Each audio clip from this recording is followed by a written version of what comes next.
Pakistan has quietly placed 6 new eyes in the sky, and one anomalous platform is locked into a permanent watch over India. For decades, Pakistan's Space and Upper Atmosphere Research Commission, or SAPARCO, moved at a glacial pace. Between its founding in 1961 and 2024, the agency managed a total of only 9 satellite launches. This timeline chart illustrates a sudden spike in activity. In a compressed 16-month window between January 2025 and April 2026, SAPARCO deployed 6 highly advanced Earth observation satellites. Compressing 60 years of development into little over a year indicates a transition from civilian research to a prioritized military procurement, likely triggered by a specific crisis. That crisis erupted in the spring of 2025. Following a terror attack in Pahalgam, India struck back with Operation Sindoor, a 23-minute cross-border military campaign.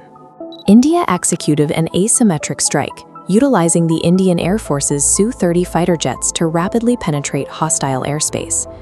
Integrating these jets with supersonic BrahMos cruise missiles, Indian forces bypassed early warning systems to decimate 9 terrorist installations and critical Pakistani airbases.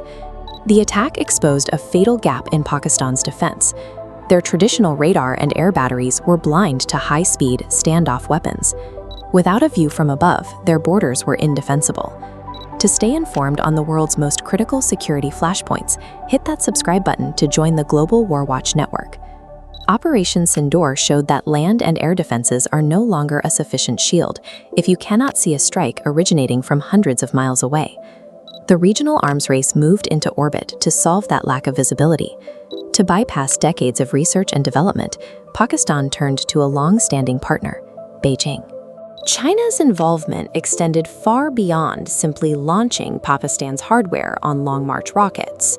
Chinese state corporations provided joint satellite design, technology transfers, and vital ground tracking support during the early orbit phases. This diagram shows the mechanics behind the HS-1 satellite launched in October 2025.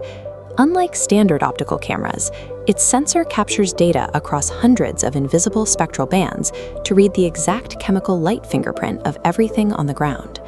Because HS-1 analyzes the chemical signature of materials, it can look right through camouflage netting to distinguish between real steel assets and wood or plastic decoys. By acquiring this sensor technology, Pakistan removed India's ability to rely on traditional ground-level concealment. The PRSC-EO3 satellite deviates from a standard global path. This globe illustrates its highly restrictive 38-degree inclined orbit. This orbit sacrifices global coverage to focus exclusively on South Asia. It allows the satellite to make multiple passes over the same Indian military installations and border zones every single day. This localized observer integrates directly into China's massive existing network of military reconnaissance satellites, creating a unified, multi-layered surveillance architecture. Combined with Chinese data, Pakistan now has the ability to photograph, track, and analyze Indian military movements across the region at least once every 48 hours. Pakistan effectively integrated into the Chinese orbital reconnaissance loop to remove India's ability to move its forces in secret.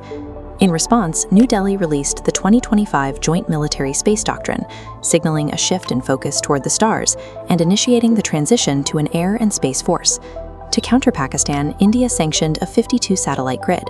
Using dozens of smaller, agile satellites makes the network resistant to attack.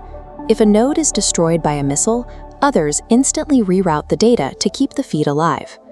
These satellites will carry synthetic aperture radar, providing the Indian military with the ability to see through cloud cover and total darkness for round-the-clock monitoring. India is meeting Pakistan's targeted monitoring with a massive, nearly indestructible orbital presence.